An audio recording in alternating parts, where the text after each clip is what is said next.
All right, my apologies last time about the audio. I don't know what happened, but we were recording and then it just sort of stopped working. So I wasn't able to record the last lecture, but I posted one to the playlist from the previous year because the topics were pretty much the same. I'm trying a different setting on the microphone today, so I'm not sure how it's going to work, but the microphones that I normally use don't seem to be responding. I'm not sure why, but we'll truck along. Okay, so a little bit on housekeeping. So all the attendance grades should be up to date. All the homework that's outstanding should be graded and visible. So the only thing left is homework 4. Okay. Now homework 4 was assigned Friday and it's due Wednesday. I actually think we had 1 or 2 of you that went ahead and did it, which is great. But if you've waited, especially after the lecture today, it should be crystal clear how to do it. Now, what I'm going to do for this assignment, because we have the exam on Friday, is I'm going to collect that homework, and then I'm immediately making the solution available. So for this, and only this homework, I'm not going to accept late submissions, because I'm going to make the solution, I'm going to turn on the solution the moment the homework's due. So just make sure you're aware of that. Sound good? Okay. As you're working on something, I'm going to go ahead and pull something else up just to make sure that it's in everybody's minds. Is I want to go through the requirements for the formula sheet on the exam, just so that in case some of you are starting early on this. I'm going to talk about this on Wednesday, but I am going to allow a formula sheet on the exam. I'm going to say, you can put it on an 8.5 by 11, and you can use front or back. I don't care. If you want to use quad paper, that's fine. I've had students that ask, can I use quad paper and can I use 2 sheets, provided I only write on one side of both? That's fine, just as long as you're not using any more real estate than anybody else. You can put whatever you want on it, provided the following stipulations are met. Make sure you have your name on it because I'm going to collect them afterwards. I don't think you should put fully worked out example problems, and again, I think that's for your benefit. So, like, what happens if you have a joint analysis on your formula sheet where the diagonal's at a 3 to 4 slope ratio, and then there's a problem on the exam where the diagonal's at a 1 to 2 slope ratio, and then you're putting stuff from your formula sheet on the exam and stuff's not making sense, and suddenly the problem got more confusing than it really was. I found that if students don't put fully worked out problems and instead just put the processes and procedures as they understand them, they end up doing better on the exam, which is why I put that on there. The most important aspect is I think the formula sheet needs to be prepared by you. In other words, I don't care if it's handwritten, I don't care if it's word processed, that's fine. I don't care if you snap an image here and there out of the slides. What I don't want you to do is to literally take the slides, put them on a sheet of paper and hit print. I actually think you need to make it, and everybody needs to make their own. No one formula sheet that gets used by 6 or 7 different people, because I don't want to see that. I want you to make your own formula sheet. I have found that by going through the process of doing it, you're actually studying. So you'd be surprised how many people make a formula sheet and then don't use it because it's all in your head. So, but we'll talk about this a little bit more detail on Wednesday. I just want to make sure that you all had the conditions. So, okay. Any questions? All right. Let's get to the show. All right. So, what you're going to see in this is a quick recap of what we talked about last time, where I went through the process of computing deflections using the method of virtual work. I think it's fair to say that that was probably way different than some of the stuff we've talked about before, right? In terms of the computing the energy and the graphs and sort of the idea. It was really kind of like a heavy lecture in terms of conceptual ideas and theory. So I want to recap it a little bit to make sure that everybody kind of gets the general gist, and then we're going to have a start to finish example so that we all kind of understand how it works. So what we're doing when we compute deflection, so there's 2 approaches that we can apply. There's geometry-based methods, and then there's energy-based methods. Geometry-based methods only work for beams and frames anyway, so they're really not appropriate to talk about now. And in the end, energy-based methods work everywhere, which is why that's what we're going to focus on in this class. And so the way an energy-based method works is you compare the amount of external work done to the system to the amount of energy that it has stored, And again, I use the example of Link in The Legend of Zelda drawing his bow. So as Link deforms the bow, he is storing energy inside the bow. So if he lets go of the string, the arrow flies away. And so the further he draws the string back, the more energy goes into the string, or more energy gets stored into the bow, and then the more energy ultimately gets delivered to the arrow. So the idea then is to sort of flip it in reverse. The idea is that if we can compute the amount of energy that's stored in the bow, we can determine how far Link drew it back. Or in the case of structural engineering, if I can determine how much energy is stored in the system, I can determine how much it has deformed. And so we compare the external work done to the stored strain energy. And so for a system of members, if we're looking at just the real work done, the external work done is 1/2 P delta, and then the stored strain energy is F squared L over 2EA. We just sum that for each member. But there's a big problem with that approach, and that approach assumes that there's only one load on the system, and we're only finding deflection at that point of load. But in the real world, we know that's not the case. We have structures with loads all over the place, and we need to find the deflection at given points. And so the way that we handle that is we put a load at that point. We put this fake load, we call it a virtual load. We put this virtual load on the structure at the point in question. Now it makes our energy summation a little bit more complicated, but what we do is we're a little crafty with this. We only consider certain components of the energy because algebraically they're a lot easier and they allow us to directly solve for what we're interested in. So we compare this external work done to the stored strain energy, and when you look at the math, you get this nice, neat expression that compares the stored energy to the deflection that we're after and the load that we apply. And that virtual load that we applied, we can make it any magnitude that we would like. And so what's the easiest choice for that magnitude? We use a magnitude of 1, because 1 times delta 2 is delta 2. Hence, we get the method of virtual work. So what do we do with the method of virtual work? So I'm going to skip past this because I talked about this last time and about the comparison of geometry-based and energy-based methods. What we do is we have a given structure. So this is a truss that we talked about in the lecture last time. This is just a representative example to give you kind of an idea of how the method works. We have the truss. Notice that when we start dealing in deflection land, we have to know more about the truss beyond its geometry. We need to know its cross-section properties. Sometimes you'll hear me use the term section properties. By section properties, I mean what is the area, what is the moment of inertia, and things like that.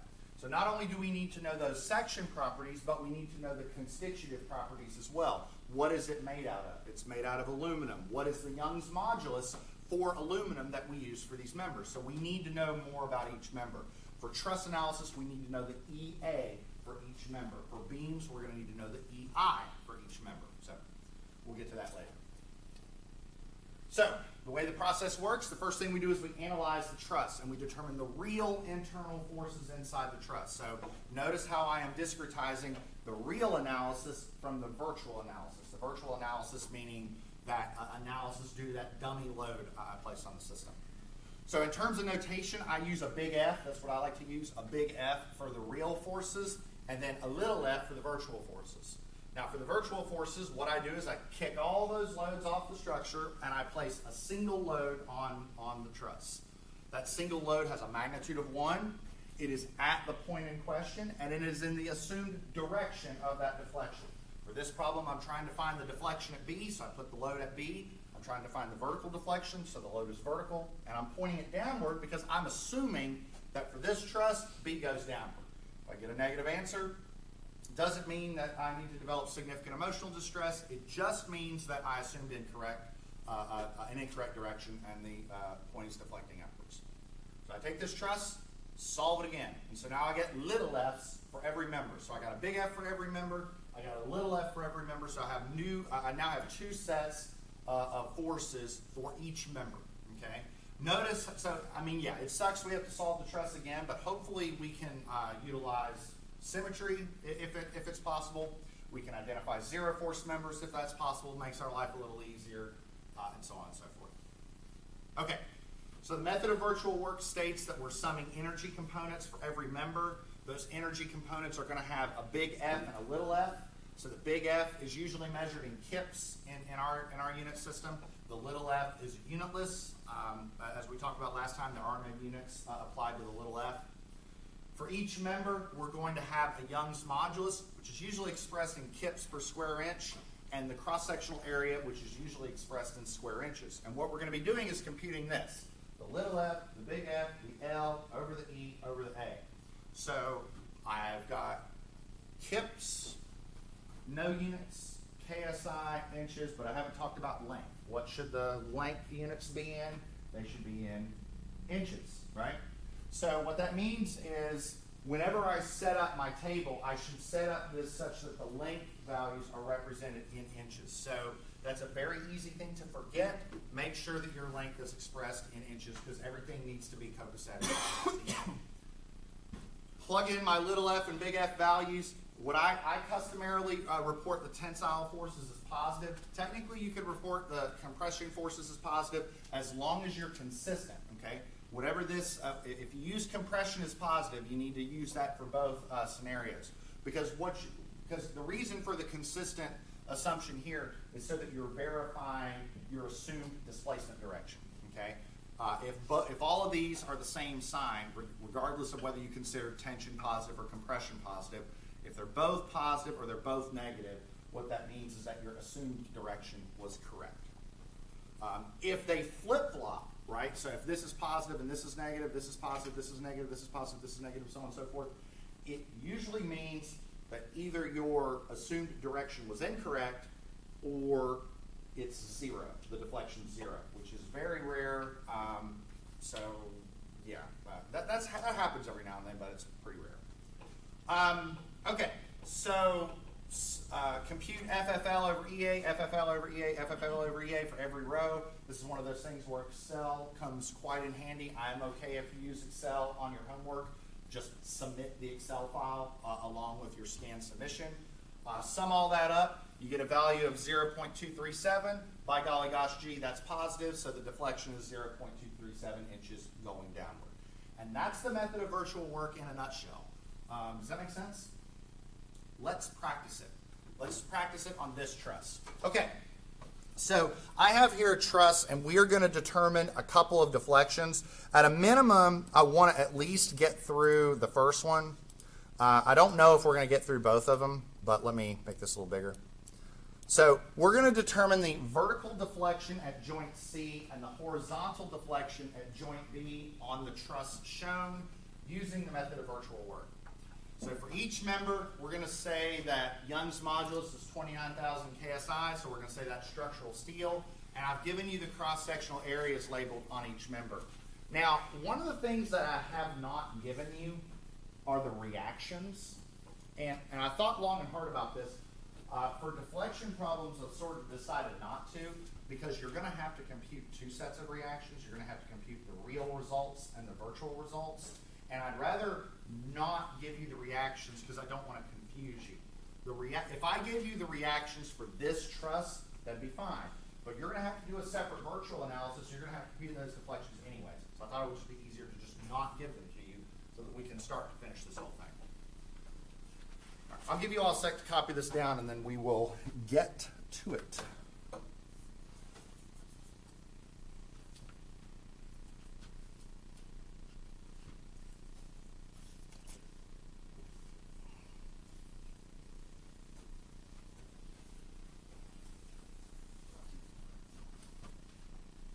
Now, in order to fully deal with this problem, in order to fully answer everything that the question is asking for, the vertical deflection at joint C, the horizontal deflection at joint B, we're going to need to solve the truss 3 times. Once for the real analysis and once for each one of these deflections.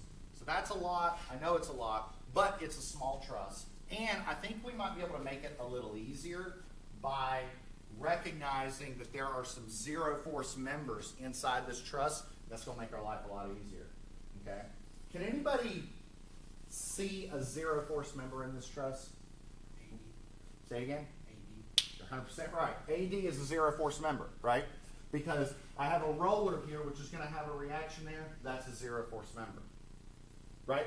And that's going to be a zero force member every time. So it's a member we can kind of ignore. Like we can kind of ignore it throughout the truss analysis, throughout all 3. We know it's going to be 0. So that's going to make our life a little easier. Unless for some reason we were computing the vertical deflection at A, in which case we would put a load there and then it wouldn't be a zero force member. But we're not doing that for any of these problems. For this truss, anybody see another one? Another zero force member? Now I say this truss because we're going to do this truss again for a different analysis, so a different load condition. There's another zero force member in this truss right now. AD is one of them. What about another one?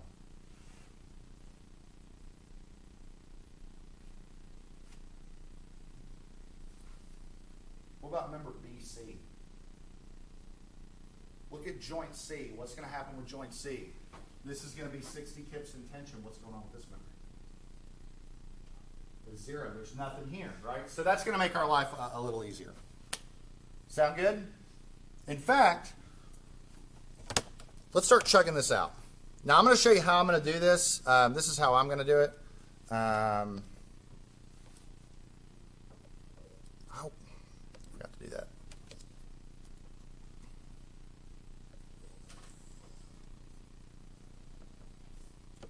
All right.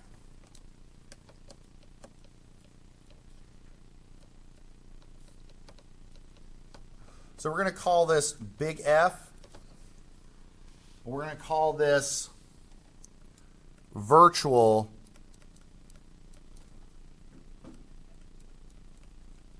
analysis for, actually, hold on, let's do this.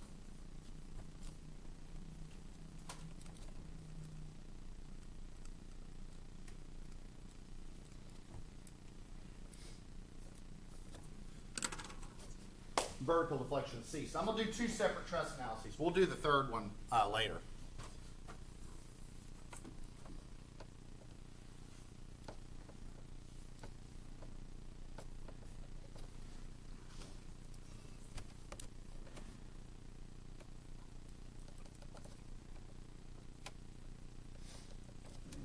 All right, so there's that. There's that.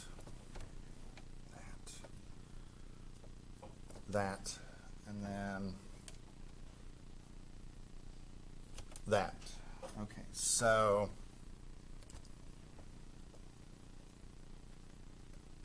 $60 kips.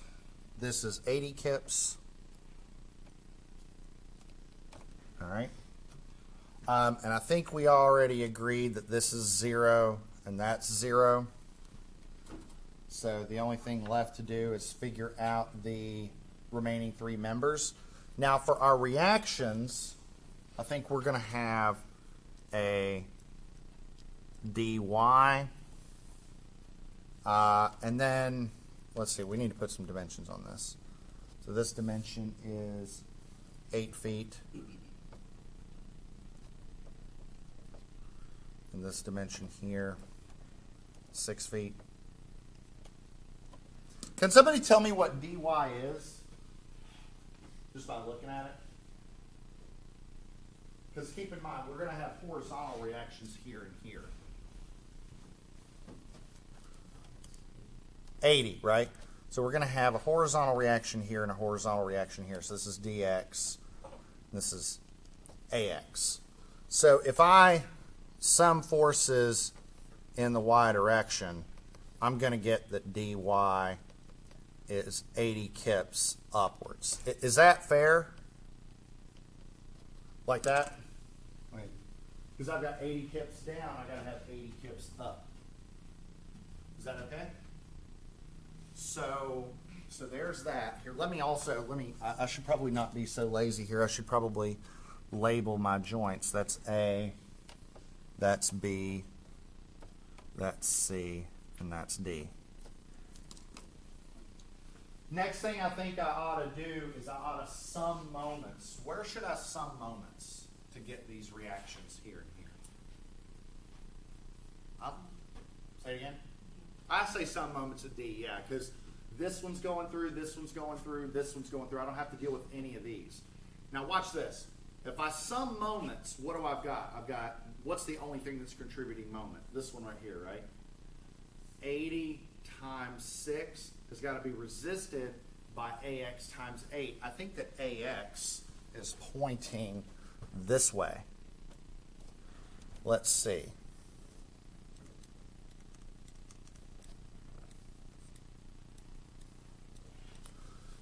So I have 80 times 6.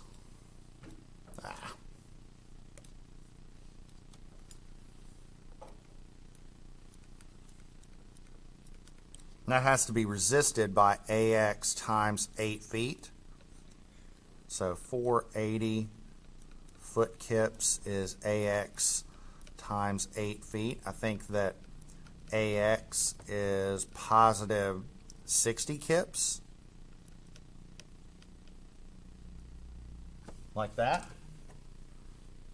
So if that's the case, if AX is 60 kips, what's DX?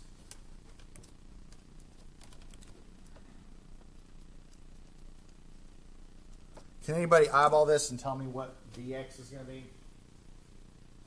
So, say it again. No, not 0, because this one's going to the right, this one's going to the right. 120. 120 to the left. There we go. Exactly.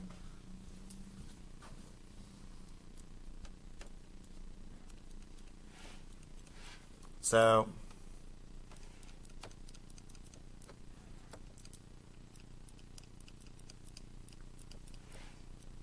okay.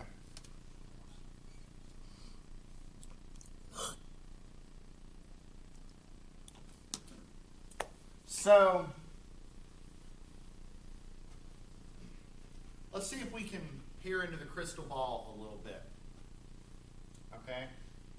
You agree that this is a zero force member based on the analysis here? Is everybody okay with that? So if I do a joint analysis at A, this is 0. What's this member going to be?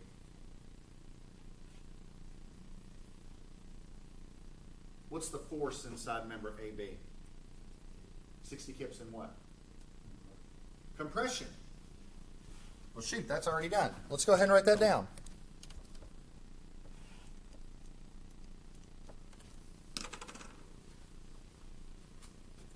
What's another member that we could just eyeball right now?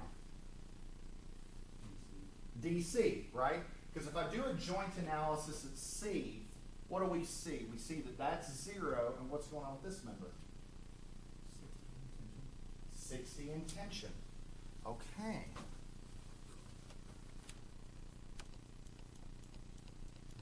So there's really only one joint analysis that we really need to do, right?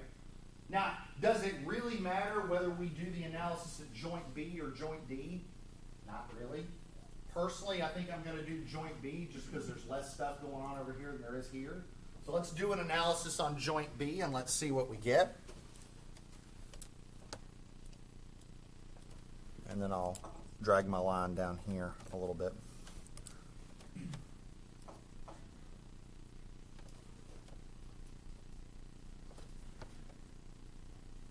Okay, so we know that this is 80 kips.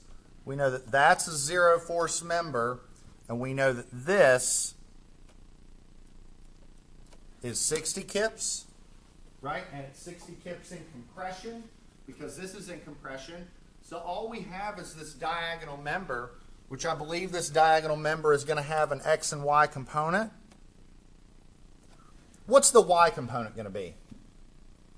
If that's 80 kips down, what's it going to be? 80 kips up.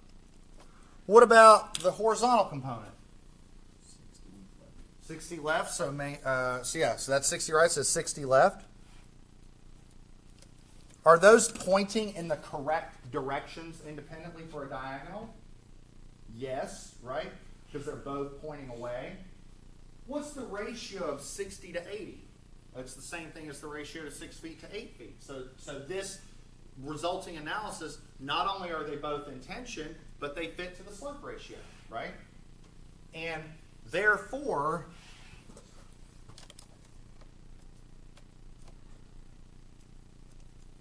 what's the magnitude of that going to be?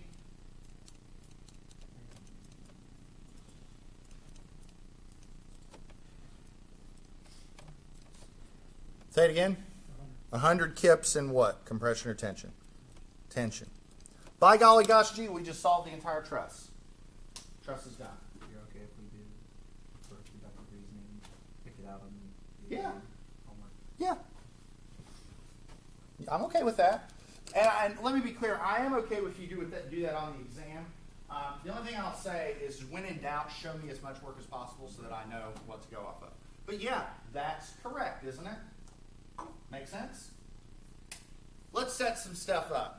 Before we go into the virtual analysis, let's use an engineer's favorite tool, Microsoft Excel.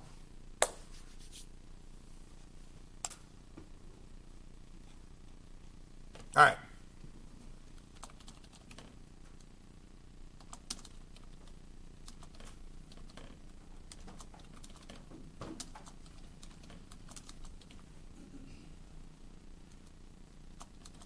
Okay, so I find that the easiest way to compute deflections using the principle or the method of virtual work for trusses is to let a spreadsheet do all the work for me. So let's see what we can have done for us. Okay, so how many members are in this truss? There's 5, right? So I like to be kind of systematic with this. So let's do the horizontal members first. AB and CD. Let's do the vertical members, AD, BC. And then let's do the diagonal. Okay? So these are the 5 members in the truss, right? Now, help me out with my bookkeeping. Member AB, what did we get from member AB just now?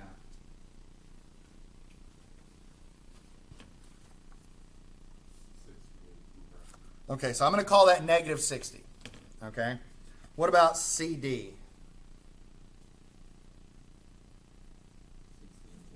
60 in tension. What about AD? Well, actually, both of the verticals were 0, right? And then the diagonal was 100 in tension. Okay, so I'm going to go ahead and do that. All right. Now, while we're at it, since we're here, I'm going to go ahead and fill in some of this other data. So, for example, E was 29,000. Didn't we say that was 29,000 for every member? What about the areas? What was the deal with the areas? I think they were all 2 except for the diagonal. The diagonal was 1.5, right? So, okay. So 2, 2, 2, 2, 1.5. And then the member length. Okay, so what's the deal with the member length? Now, the horizontals were 6 feet, right? So I put 6. No, everybody's shaking their head no. Good. I put inches, right? So if you want, you can just say 6 times 12. The verticals are 8 feet, so that's 8 times 12. And if you want, for the diagonals, you could do this. You could say equals the square root of 6 squared plus 8 squared, whatever that is, times 12. But I mean, sorry, times 12, not plus 12. Times 12. And so, I mean, we know that it's going to be 10 feet, so 10 feet times 12 is 120. But if you want to have the spreadsheet do it for you, that's fine. So, there we go. There's our table set up, right? Okay. Now, ultimately, we're going to need to repeat this table twice, but we'll get to that here in a second. Okay. So yeah. So far, so good. All right. I'm going to leave this up here, but we'll get back to this. Let's do our virtual analysis. Okay. So this is the new stuff. All right. So how does a virtual analysis work? Okay. So we're finding the vertical deflection at C. Okay. So what we do is we redo our truss.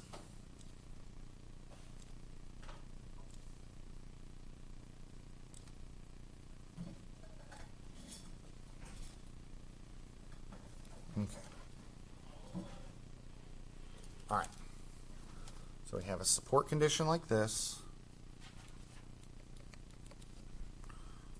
roller like this, okay, and this is D, C, A, B, and this dimension here is 6 feet, this dimension here, 8 feet. Okay. Now, notice how I have not drawn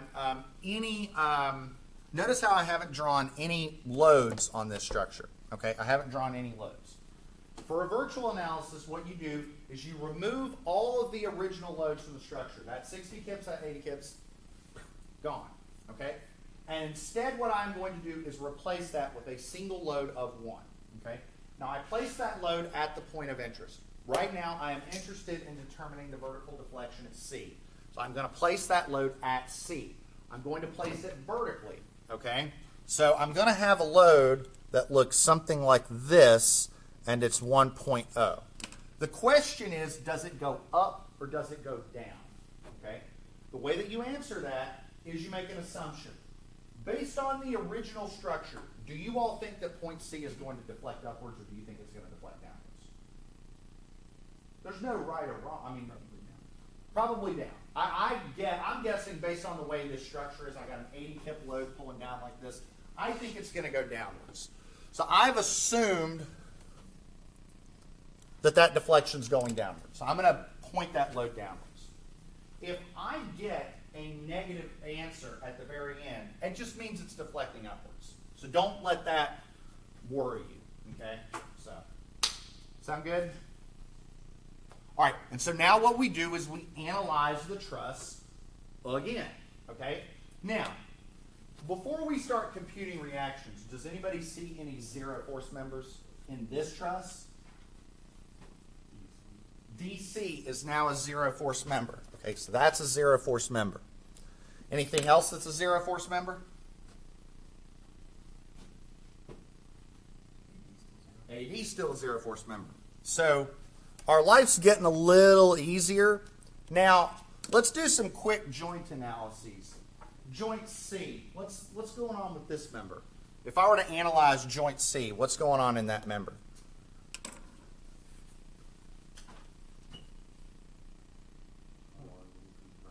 One in compression. Now, if you want to think of this as like one kip, you can. Technically, it's just one, but you can think of it as one kip if you'd like. But yes, that's one in compression. So without doing any reactions or anything, we've already got most of the truss figured out. It's kind of slick, isn't it? Kind of cool how that works. All right. So now we need to do the same story. So I've got a reaction here. I'm going to call that dy, call this dx, call this ax. Notice how I'm using little letters here. Sometimes I like to differentiate so that I know that this is the real structure, this is the virtual structure, and they're different answers. So what do I get for, let's see, well, you tell me, what should I do first? 2 unknowns in the vertical, 1 unknown in the horizontal. Maybe I ought to sum forces in the y direction first. Right? You like that? Okay, good. I like that too. So if I sum forces in the y direction, what do I get? I get that dy is 1 up, right?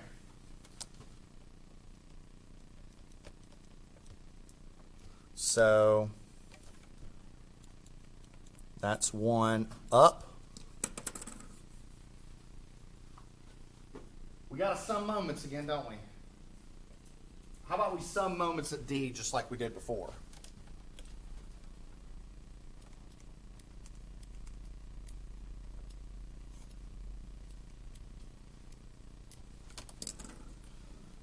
So if I sum moments at D, what do I get? I get 1 times 6.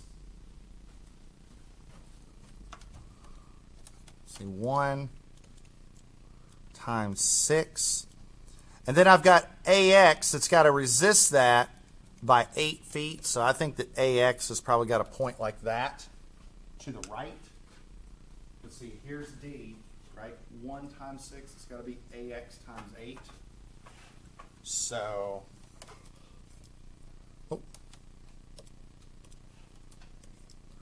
so 6 feet equals AX times 8 feet. AX is what? 3/4? Like that? Notice how there's no units. It's just 3/4. So AX is 3/4. So if AX is 3/4 to the right, what's DX? 3/4 to the left.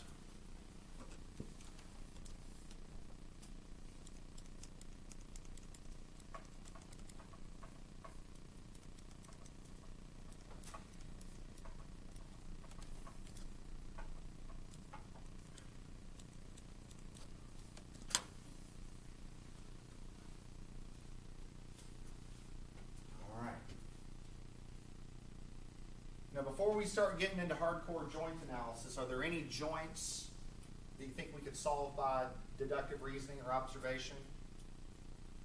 Or any members that we could look at? So we know this one, this one, this one. What about this one right here? What's the deal with that? It's going to be 3/4, right? Because if I look at this joint analysis, that 0, that's 3/4 to the right, which means that's got to be 3/4 to the left. So that's going to be 3/4 in compression. Is that a fair statement? If I'm going too fast on the joint analysis, please tell me. And so now the only thing left to do, I think, is to handle that diagonal. So maybe we'll look at joint B.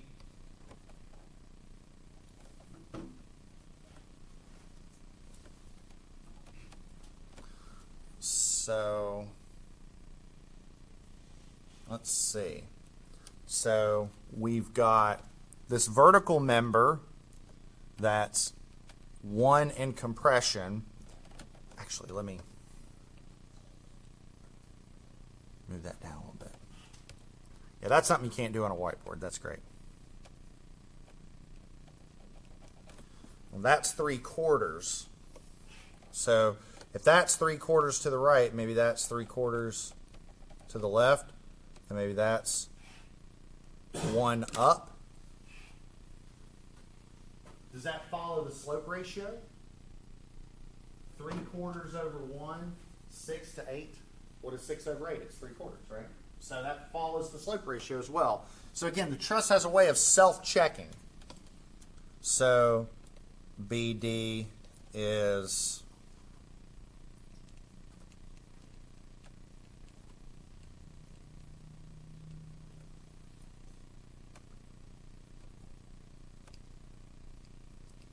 what is that? 3/4 squared plus 1 squared. Take the square root. Wait a minute. This is a 3/4/5, right? So 3/4, 4/4, 5/4. Did I do that right? Yeah. So 1.25 in tension. Boom.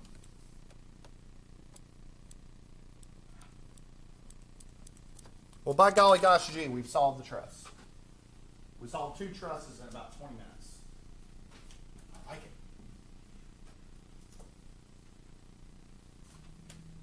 All right, I'm going to stop for a sec, because I know everybody's catching up. I'm going to stop for a sec and see if anybody has any questions. Can we use Excel in the exam? But the problem that's on the exam that's related to deflection is not going to have you do 100 rows. So, yeah. And while you can't, let me say this. I don't want to get too far into this, but I will say that while I'm not going to let you use Excel on the exam, I have done something for you on the exam as a slight gift in that regard. I'm not going to say any more than that, but when you start the exam, you'll know what I mean. You'll know what I mean. I made your life a little easy in that regard. Maybe. Maybe not. Maybe I've done something else. You'll find out.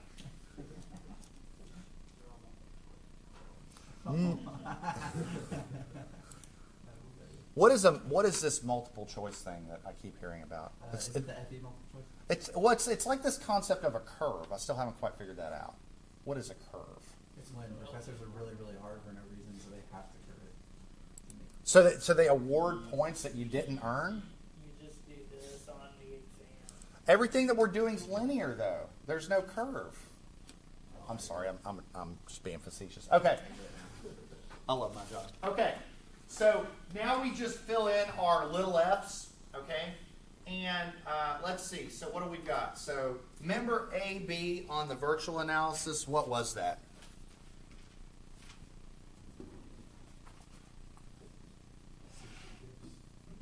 No, on the virtual. Oh, shoot. In compression or tension. So it needs to be negative 3/4. You got to be consistent on your sign convention. That's very important. Okay. So if it's in compression, it needs to be negative. Now this member was what? 0. Okay. Member AD, that was 0. BC was -1, right? I've got something to say about that -1 member here in a second. Member, the diagonal, this was 1.25, right? All right. Okay. The only thing left to do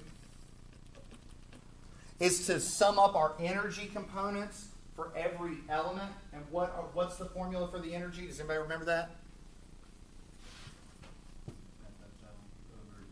FFL over EA. So little f, big FL divided by EA. And that's going to be in inches, right? So what do? We do little f, big F, L, divided by E, divided by A. And you can just divide twice, or if you want to use parentheses, divided by E times A, however you want to do it. All right, press enter, and I get some hullabaloo. Copy and paste that hullabaloo. Notice how a lot of these terms are 0. Okay? But when you add it up and it's all said and done, so we'll put a sum out here. Remember in Excel you say equals sum of that. We get this. Personally, I like to take my deflections and we'll say like 3 decimal places. Most structural engineers will do that. I've found they tend to go like 3 decimal places. So 0.401. And what is that? Is that positive or negative? Positive. So what does that positive value mean? We assumed it went downward and we were correct in that assumption. So therefore, what I'll do in my notes is I'll say, this is how I'll do it. I'll say method of virtual work, deflection at C in the y direction is the sum of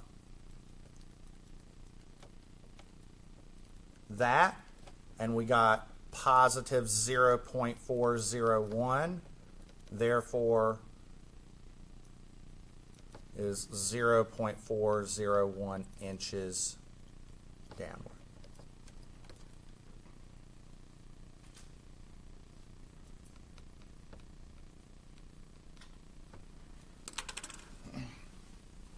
That's it. And if you want, hold on, I'll do this.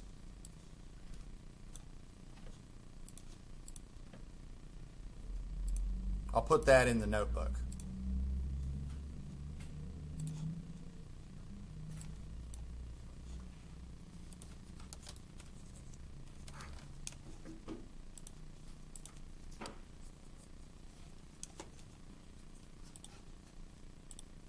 That way you have it.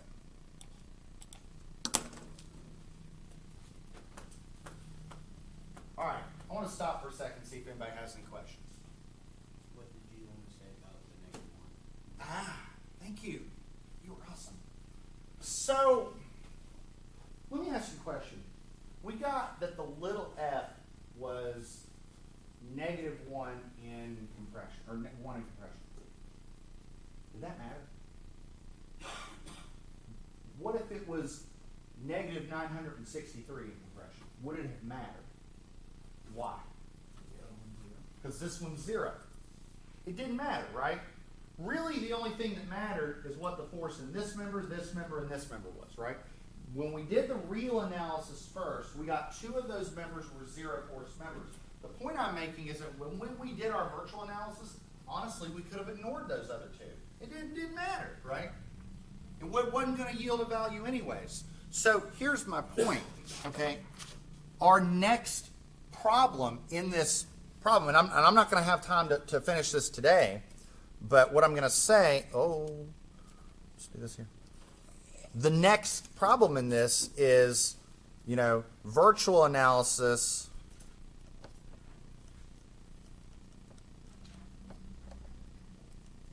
for horizontal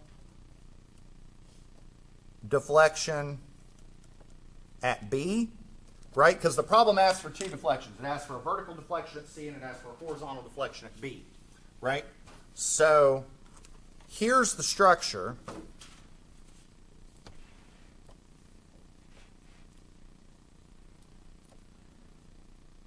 Right? And we have a diagonal member like this.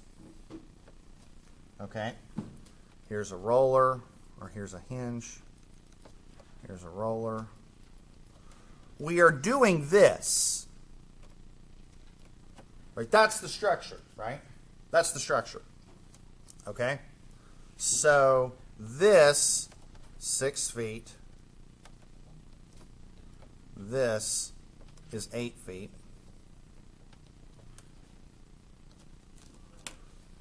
Oh, let me label them because that's kind of important. So this is A, B, C, D. What I'm getting at is that I propose that this member right here and this member right here,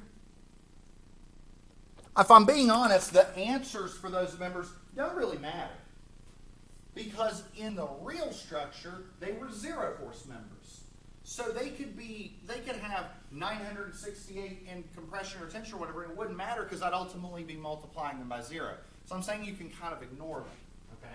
But, I mean, this is such a small truss, we can probably solve the whole thing anyways. Can anybody pick out two zero force members real quick? What's going on at this joint? Nothing. There's two members connected out in space with no load inside them. So this is 0. Oh. This is 0. This is 0. What about reactions? Does anybody know what the reactions are going to be for this structure?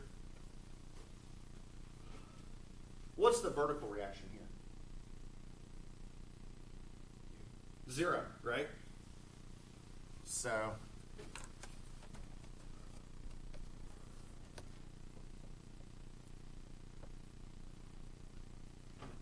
that's going to be 0, right? What about if I sum moments at D? What if I sum moments at D? So summing forces in the y direction tells us that dy is 0. If I sum moments at D,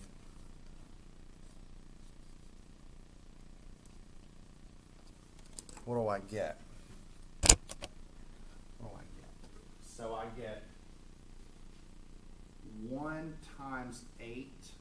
That's got to be resisted by 1 times 8.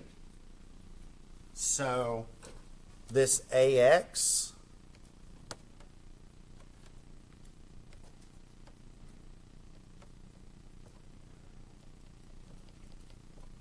because this is 1 times 8 feet, and that's AX times 8 feet. So 8 feet equals AX times 8 feet. Therefore, AX is 1. So if that's 1 and this is 1, what's that horizontal reaction right here? 0. So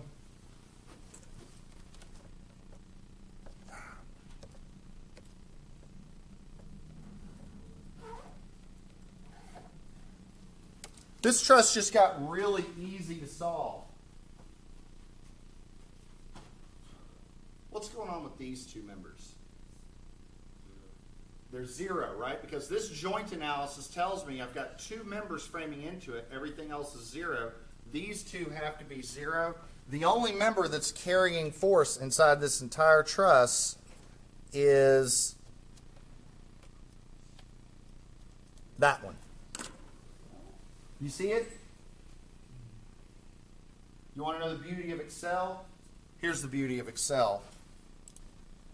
Take this whole table, copy and paste it, make all these 0,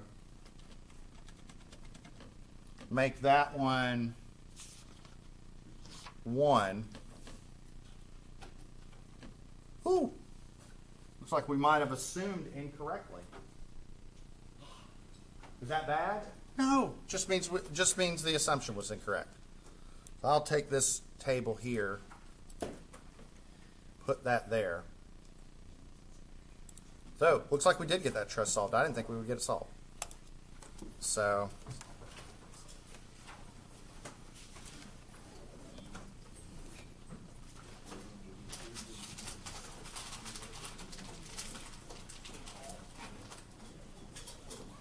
all right. Sound good? All right, I'm going to finish this up. I'll stop the recording, and then I will pull the QR code up again. That's all I have, everybody. Be prepared for your questions on Wednesday. That's all I got.